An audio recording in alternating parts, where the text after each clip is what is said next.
말씀을 통해서 오늘은 비록 적은 것일지라도 라는 말씀으로 잠시 은혜를 받기를 원합니다. 오늘 봉독한 이 말씀은 우리에게 주시는 말씀은 보리떡 5개와 물고기 2마리로서 5,000명을 먹이신 기적적인 역사가 기록이 되어 있습니다. 이 오병이어의 기적은 예수님께서 행하시는 많은 기적 가운데서 가장 크게 역사하시던 기적의 역사라고 볼 수가 있고, 이 기적의 역사가 오병이어를 통해서 나타난 이 기적의 역사가 얼마나 큰 영향력을 끼쳤는가는 마태복음, 마가복음, 또한 누가복음, 요한복음에서 사복음서에서 기록되지 아니한 곳이 없을 정도로 위대한 영향력을 끼쳤고 많은 사람들의 관심과 그리고 주목을 끌었던 기적의 역사라고 말을 할 수 있습니다. 다른 기적들은 대부분 개인적이거나 아니면 국제적으로 끝나버린 경우가 있는데, 이 기적의 사건은 18세 이상 남자의 숫자만 5,000명이라는 사실입니다. 그렇다고 한다면 그곳에 모인 사람들의 수는 5,000명이 훨씬 더 넘었다. 왜? 이스라엘은 이와 같이 성경에 기록을 할 때 18세 이상 남자만 그 숫자를 기록합니다. 그 이유는 군에 나갈 수 있는, 군대에 갈 수 있는 바로 그 나이가 18세이기 때문에 그 숫자를 기록하고 있습니다. 그러므로 어린아이와 여자들의 수는 그 숫자에 기록되지 아니한 것을 볼 때에 여기에 5,000명이라는 이 숫자는 남자 18세 이상 모인 숫자이며 분명하고, 그리고 어린아이와 여자들을 다 포함하면 그보다 더 훨씬 많다고 하는 숫자임을 우리가 알 수가 있습니다. 이 기적은 다른 이와 같은 기적과는 달리 민생 문제를 해결하는 기적이었다는 사실과 이 점에서 다른 기적들과는 비교되는 상황이라고 할 수 있습니다. 예수님은 가버나움에서 갈릴리 바다를 건너서 베세다에 이르렀다라고 오늘 본문은 소개를 하고 있습니다. 그런데 예수님께서 소개하는 이 본문을 오늘 우리가 자세히 보면 예수님은 어떠한 말씀으로 이 본문에 대해서 알아듣기 위해서 표현하고 있는가 하는 것을 알 수 있습니다. 먼저 2절 말씀에 보면 많은 사람들이 예수께 몰려왔다 라고 말씀을 하고 있습니다. 예수님이 피곤해서 이제 조금 좀 쉬려고 다른 한 곳에 이와 같이 머무르고 있었는데, 이와 같이 여기저기 동서남북에서 사람들이 몰려오곤 했습니다. 많은 사람들이 몰려오니까 예수님이 쉴 사이가 없이 그들 앞에 나섰던 것입니다. 그들은 무리들 가운데서 어느새 많은 무리들이 몰려왔는데, 이 무리들 가운데서는 예수님의 생애에서 가장 많은 사람들이 모여들었다라고 할 수가 있는 사건입니다. 대부분의 사람들은 예수님의 말씀을 듣기 위해서 온 사람도 있고, 또 병자들이 와서 자기의 병을 낫게 하기 위해서 온 사람들도 있고, 또 많은 사람들이 모이니까 왜 사람들이 저렇게 많이 모여있지 하고 궁금해서 모여든 사람들도 없지 않아 있었습니다. 아무튼 우리는 예수님을 따랐던 많은 사람들에게서 그들의 열심을 우리가 찾아볼 수가 있게 됩니다. 우리의 신앙생활에는 불붙는 열심이 없으면 신앙생활을 바로 이어갈 수가 없습니다. 뜨거운 열심이 우리의 신앙생활의 첫걸음이라고 할 수가 있습니다.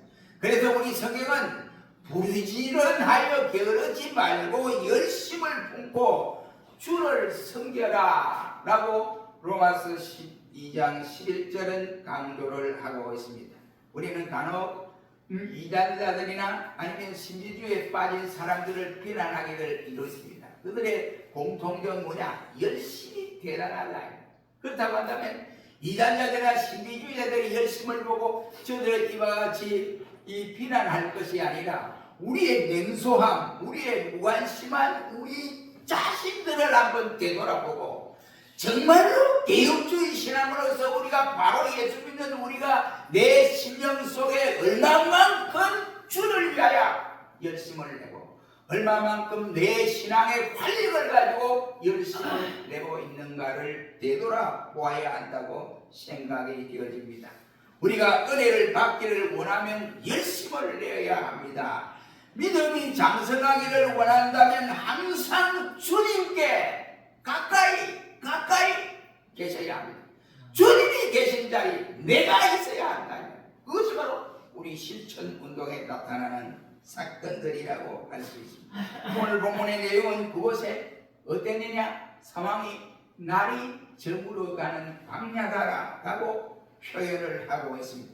마가복음 6장 35절 말씀에 보면 이는 빈들이요 때도 저물어 간다라고 표현하고 있습니다.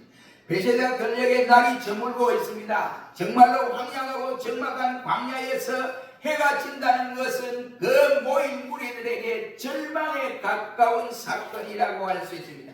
그래서 알버트 슈바이처는 우리와는 신앙이 좀 틀리지만 그러나 그는 현대 문명에게 황혼기에 이르렀다라고 표현을 했고, 우리 역사가 아놀드 토인비 박사는 말하길 현대의 문명의 위기가 찾아왔다라고 말씀을 했고, 사도 바울은 고백하기를 밤이 깊고 날이 가까워 왔다라고 했습니다. 베드로 사도는 만물이 가까워 왔다는 표현을 하고 있었습니다. 우리가 살고 있는 이 시대는 날이 저물고 있는 광야와 같은 시대입니다. 어느 구석에도 어둡지 않는 세상이 없습니다. 여러분, 미국의 밝은 대단한 말이 있습니다. 아니 거기로 가도 어둠의 역사들이 여기저기서 발견할 수 있습니다. 그래서 썩지 않는 것이 없고 비극적이지 않는 것이 이 세상엔 아무것도 없다. 이런 상황. 그런데 오늘 본문의 내용은 굶주린 무리를 위한 양식이 넉넉하지 않다는 사실입니다. 예수님께서 눈을 들어서 큰 무리가 자기에게 오는 것을 보시고 빌립에게 말하기를 이 많은 무리에게 무엇으로 먹일 수 있겠느냐라고 물으시면서 예수님은 지금 빌립의 정확한 대답을 듣고 싶은 겁니다. 예수님은 다 아시고 빌립에게 물었다라고 했습니다. 그러니까 이걸 있은 빌립이 세상 것만 보고 현재 눈에 보이는 거고, 아이고 200데나리온 있어 이거 다 먹일 수 있겠습니까? 부족하겠습니다. 이런 말. 예수님은 그걸 물은 것이 아니에요. 누구든지 간에 거기에 모인 사람은 어느 누구에든 물어도 많은 무리 앞에 가진 것이 없는데 어떻게 먹고 어떻게 하겠느냐, 이 말은 다 알 수 있습니다. 그러나 분명한 것은 주님이 물은 사건의 내용은 그것을 물은 것이 아니다 이 말이에요. 주님이 물은 의도를 알아야 한다 이 말이에요. 주님이 우리를 향하여 말씀하기를 너희가 지금 어찌 하려느냐 라고 말을 할 때 아무것도 없습니다. 나도 빈털터리인데 이렇게 대답을 하시겠습니까? 아니라 이 말이에요. 그것은 주님이 계시지 않습니까? 이 대답을 듣고 싶은 것입니다. 그러나 빌립은 그러지를 못했다 이 말이에요. 그런데도 굉장히 많은 사람들을 위한 양식이 없었다고 하는 사실입니다. 설상가상으로 그것은 해가 지고 있는 광야라고 할 수 있습니다. 우리는 마이너스 21도 해도 별로 아주 춥거나 이렇게 느껴지는데 이스라엘에는 0도만 되어도 얼어 죽습니다. 이스라엘 뿐이고 광야 저쪽에 우리 이쪽에는 다 그래요. 왜냐하면 기온차가 심하기 때문에 그렇다 얼어 죽습니다. 그러니까 이 광야에 해가 있다고 하는 것은 백성들에게는 치욕 같은 일이라고 해요. 비극적인 상황은 바로 이러한 상황이 우리 인생이 만난 상황을 말씀해 주고 있습니다. 불행스럽게도 이 절망적인 상황에서 저들에게는 대책이 하나도 없습니다. 이럴 때 우리가 쓰는 말이 있습니다. 속수무책이라는 말을 사용하게 됩니다. 그러나 무능한 우리 인생, 바로 인간들에 있어서 속수무책일 줄은 모르겠지만, 그러나 그 자리에 누가 계세요? 그 자리에 누가 계세요? 예수님이 저 멀리 이 땅에 가 있습니까? 예수님이 그 자리에 계시지 않습니까? 천지 만물을 주장하시고 천지 만물을 말씀으로 창조하신 능력자이신 예수님이 그 자리에 계신다. 그걸 모르는 거예요. 그 신앙의 눈이 떠야 알지요. 이 모르는 거예요. 현 상황만 바라보고 절망적인 상황에 이르렀다. 왜냐하면 예수님은 전능하신 하나님이기 때문에 저를 그렇지 않습니다. 오늘 보면 8절 9절 한번 읽어봅니다. 시작.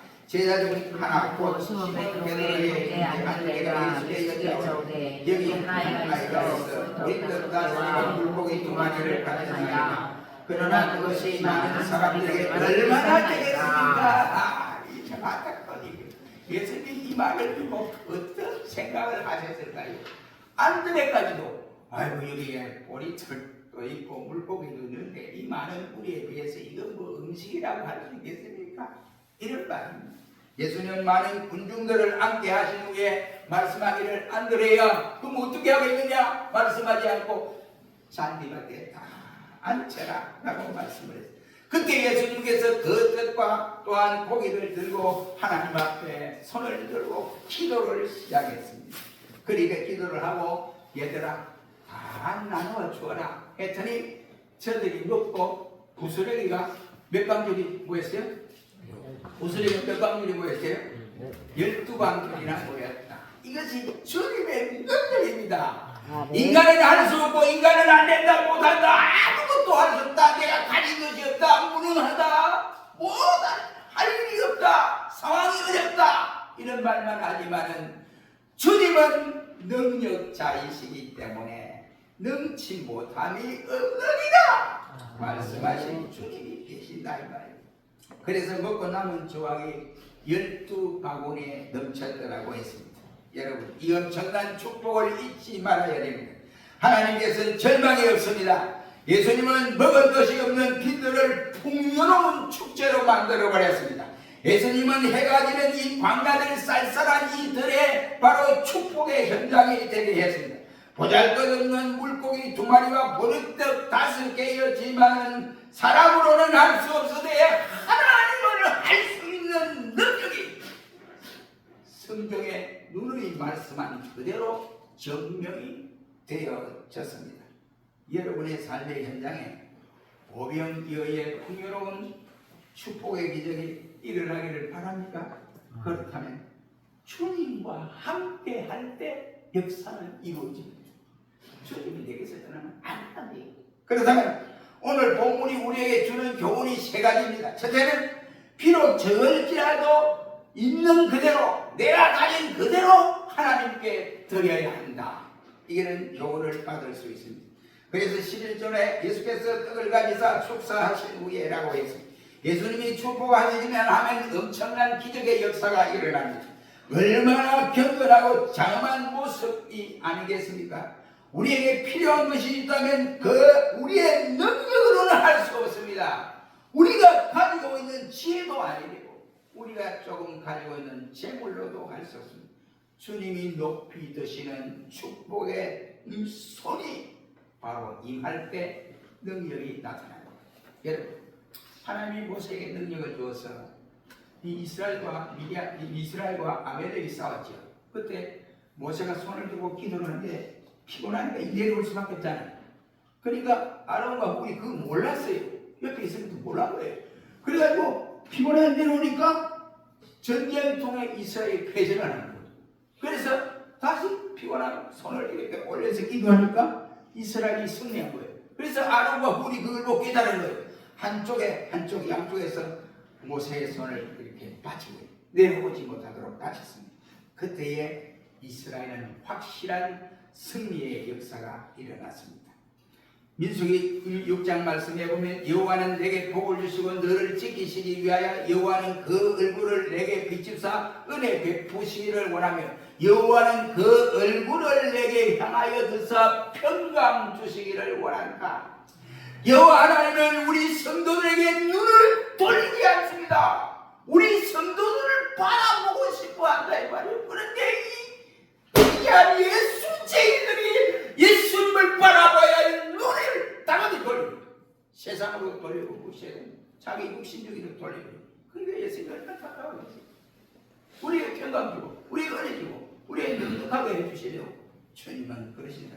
하나님의 축복의 손이 여러분들 위해 들려지기를 축원합니다. 우리는 사실 잘 될 것이 없는 보리떡 5개와 물고기 2마리 정도에 가지고 있는 것밖에 없습니다. 그러나 비록 적을지라도 있는 그대로를 주님 앞에 바치면 예수님께서는 그것을 더 불려서 5,000명이 먹고도 남는 12강조리를 남게 하십니다. 냉수 한 그릇 보잘것 없지요. 여러분 보세요. 냉수가 한 그릇 해가지고 꼴꼴 마시는 거 별로 없어요. 그런데 다윗이 전쟁통에 다윗이 얘들아, 장군님, 내가 지금 베들레헴에 블레셋 군대가 거기에 진을 치고 있잖아. 그런데 이상하게 내가 내 고향 베들레헴에 있는 그 물을 마시고 싶다. 이런 거예요, 왕이. 그러니까 이제 장군들이 생각하면 왕이 미쳤나? 이 지금 전쟁통인데 지금 뭐 평화의 시대인 줄 알고 있나? 이 소리도 하지 않았어요. 왕이 간절하게 마음으로 먹고 싶다고 하니까 안 되겠다. 그래서 우리 세 사람이 가자. 세 용사가 전쟁통에 베들레헴 다윗의 꿈을 해가지고 물을 빌려 다윗에게 왔습니다. 다윗이 물을 빌려니까 야 고맙다 야 내 잘 먹을게. 그러지 않고 정말로 다윗은 하나님 앞에 바로 살아가는 사람. 그걸 뜨거운 그 물을 가지고 자기가 마시지 아니하고 여호와 하나님이여 내가 전쟁통에 저들의 생명을 내걸고 나의 고향 베들레헴의 물을 내가 마시고 싶다고 하니까 저들이 떠왔습니다. 이 귀한 물을 내가 어찌 마시겠습니까? 여호와 하나님 앞에 부어드리겠습니다. 홀락 땅에다 부어드렸습니다. 다윗은 그런 사람이에요. 그러니까 하나님이 다윗을 축복하지 않을 수 없습니다. 이 작은 물, 작은 물, 하나님은 그렇게 역사합니다. 가난한 가구에 2대 돈이 뭐 더 큰 게 아니거든요. 이거 그것도 얼마냐? 이렇게 비난할 정도입니다. 그러나 예수님께서는 그 가난한 가구의 헌금을 보고 생활비 첩보를 드러내야 하고 축복과 칭찬을 받은 그 헌금을 통하여 오늘날 인색한 성도의 가슴을 찔리게 하고 회개의 역사를 이루게 하지 않습니까? 여러분 겨자씨 하나는 뭐 큰 겁니까? 아주 씨알 가운데 조그만 거예요. 그 겨자씨 하나 작은 것입니다. 그러나 제대를 보는 학창시절에 그는 동료들과 함께 바로 그가 하나의 겨자씨라는 회를 만들었습니다. 그런데 그 모임이 그 씨앗이 자라고 자라서 결국은 모리비안 회라고 하는 회를 만들어서 그것이 큰 덩어리가 되어서 많은 어려움을 처한 나라에 복음을 사역을 귀하게 복음 사역으로 사용했던 모습을 볼 수 있습니다. 우리가 잘 아는 3실링이라는 돈은 몇 푼이 안 되는 돈입니다. 성 테레사가 3실링을 가지고 고아원을 짓겠다고 하니까 큰 고아원을 짓겠다고 하니까 많은 사람이 미쳤어. 저 예수님 미쳤어. 저거 미쳤어. 저 미쳤어. 보통 미친 것이 아니라 30년 아들 바자도 빠지고 그거 가지고 어떤 큰 고아를 짓는 거 아니야? 이랬습니다. 그때 그 사람들 앞에서 말하기를 아니야. 내게 가지고 있는 이 3실링이 비록 작지만은 예수님이 나와 함께 하시면 이것보다 더 큰 능력으로 큰 고아원을 지을 수 있어 라고 말을 했습니다. 결국은 그 고아원이 지어졌을까요? 안 지어졌을까요? 여러분 지어졌다. 아니 여러분 성도 여러분 우리는 가난합니다. 우리는 무식합니다. 우리는 무능합니다. 그렇기 때문에 아무것도 할 수 없다고 생각해서는 아니 된다 이 말이요. 왜? 믿음 없는 가난한 사람이 믿음 없는 큰 부자들보다 더 큰 일을 감당할 수 있기 때문에 그렇습니다. 비록 적은 것일지라도 있는 그대로 내가 가진 그대로 주님 앞에 바쳐드릴 때 무슨 일이든지 해낼 수 있다. 예수님께서 무엇인가 드리는 사람은 더 많은 것을 돌려받습니다. 그분께 바로 배를 빌려드렸던 예수님이 설교하기 위해서 배를 빌려드렸던 바닷가에 있는 배를 빌려드렸던 베드로가 엄청난 축복을 받았습니다. 고기를 헤아릴 수 없을 정도로 바로 153마리 큰 고기만 그렇게 많이 잡았습니다. 여러분 오늘 본 말씀에 보리떡 5개와 물고기 2마리를 가지고 주님 앞에 바쳐 드렸더니 어떻게 됐습니까? 이와 같이 5,000명이 다 먹고 부스러기가 12강전이나 차게 되었다라고 했습니다. 그분께 우리의 몸을 드리면 하나님은 우리의 비천한 몸을 사용하여서 엄청난 복음의 역사를 이루어 가십니다. 믿기를 축원합니다. 자기의 시간을 저축, 자기를 위해 저축하는 시간은 나중에 시간이 지나가면 다 잊어버리고 잘 안 돼요. 그러나 그것을 사용하는 사람은 주님께로부터 많은 보상을 받게 되어 있습니다. 자기 재산을 저축망하는 사람은 모인 것이 없어도 주님을 위해서 그 돈을 적은 일이라도 쓰는 사람은 빚에다 들녘의 풍요로움을 느낄 수가 있습니다. 그러니 내가 가진 작은 것이라도 주께 드리자, 이런 말 드리시기를 바랍니다. 두 번째는 이 말씀에서 비록 삶의 현장에 오병 이외의 풍요로운 기적이 일어나기를 바란다고 한다면 비록 내가 가진 것이 적을지라도 주여 감사합니다, 이런 할 말이에요. 예수님과 감사하는 건 예수님, 아이고 주여 내가 맨날 이 모양이 버립니까? 죽자고 이래도 먹을 것이 없어서 이렇게 철철매고 언제 이렇게 해서 돈을 많이 모아서 우리도 다른 사람들 듣더니 소용이 없어요. 소용이 없어요, 여러분. 그러니까 적은 것일지라도 주님은 막 빌려서 내가 소용해. 내가 가진 것이 적을지라도 그것을 주님 앞에 드리기만 하면 오병이어의 축복을 받을 수 있다. 여기 만약 어린아이가 그것을 안드레에게 주지 않았더라면 어떻게 되겠습니까? 또 다른 방법으로 예수님이 역사하실 수 있습니다. 그러나 하늘을 우러러 보시면 여기 예수님의 말씀이 그것을 받아서 하늘을 우러러 보고 기도를 했다라고 말씀을 했습니다. 특히 예수님은 바로 식탁에서 축복하시고 감사했다고 마가복음 14장 22절에도 밝혀집니다. 그는 하나님의 아들이셨지만 보리떡 5개와 물고기 2마리를 놓고 성부 하나님 앞에 감사하고 기도했습니다. 베세다의 기적이 바로 여기에서 일어난 것이다, 이런 말입니다. 예수께서 예루살렘에 가시던 길에 사마리아, 갈릴리 이 사이를 지나가게 되었습니다. 마침 10명의 문둥병들이 다시 나서 예수여 우리를 불쌍히 여겨 주소서 라고 했습니다. 그때 예수님이 그래 너희가 최선에게 네 몸을 보여라, 나하느니라 했습니다. 그때 몇 명이 떠났죠? 예수님이 명령을 받은 사람이 몇 명이 떠났어요?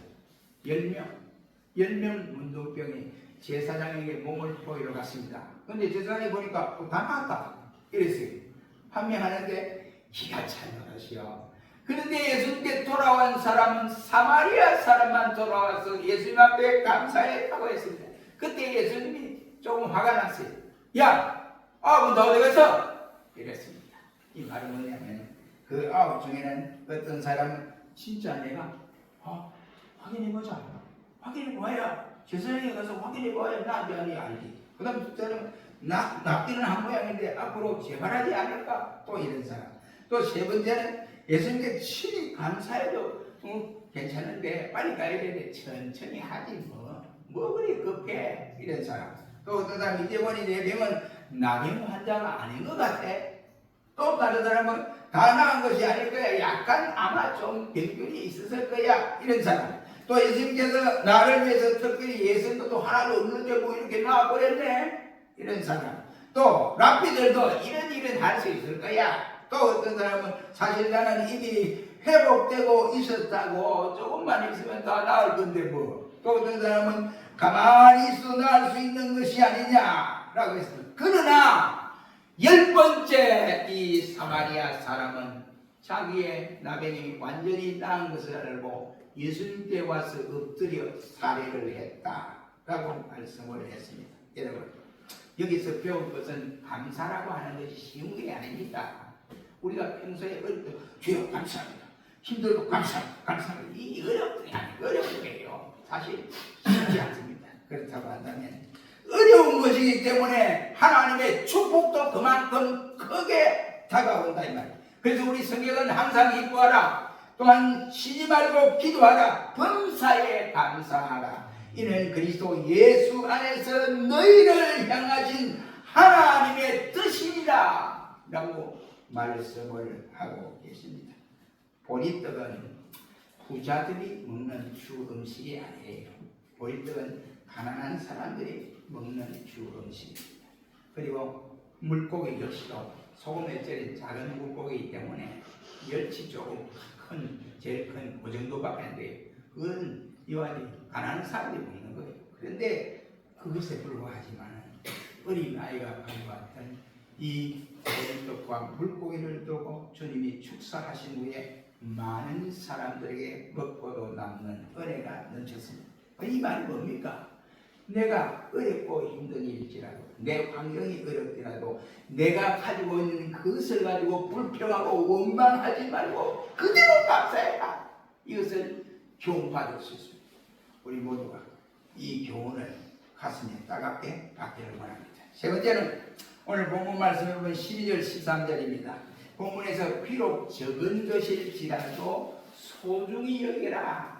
예수님이 능력이 많으시고 이제 그게 부스러기를 버리고 또 축복해서 하나님이 더 많이 이와 같이 하실 수 있습니다. 이것은 부스러기를 버리지 말고 모아두라고 말씀을 했어요. 무슨 두 가지 생각합니다. 은혜에 바로 한 조각도 소홀히 하면 믿음 생활을 바로 할 수 없다는 사실입니다. 그리고 전략을 강조하고 낭비를 금하는 사건입니다. 우리는 호주머니에 돈이 있다고 낭비할 가능성이 없지 않습니다. 우리는 남은 떡 조각에 소홀히 하고 낭비함으로써 배고플 때 우리가 후회함을 느낄 때가 있습니다. 젊을 때 낭비하면 늙어서는 가난하게 된다는 말도 있습니다. 인색하다고 욕먹을까 봐서 허세를 부리는 사람들도 없지 않아 있습니다. 바보짓이라고 혹자는 말을 하고 있습니다. 뒷걸모와 태산이지 태산이 한꺼번에 쏟아지는 법은 없습니다. 그래서 뒷걸모와 태산이라는 말을 합니다. 천리길도 100걸음부터 한 걸음부터 시작하라고 합니다. 첫 술에 배부르지 못하다고 합니다. 졸졸 흐르는 개울물이 모여서 시내가 되고 시냇물이 모여서 큰 강을 이루고 또 그것이 모여서 바다로 가게 됩니다. 사랑하는 성도 여러분, 비록 적을지라도 바로 적은 내가 가지고 있는 적은 것이 시간이든 물질이든 건강이든 무엇이든 간에 내가 생각할 땐 별건 아니라고 생각되지만 그것을 힘써 주님을 위해서 드려질 때 주님은 그것을 더 크게 해서 100배, 1000배, 만배의 축복으로 허락해 줍니다.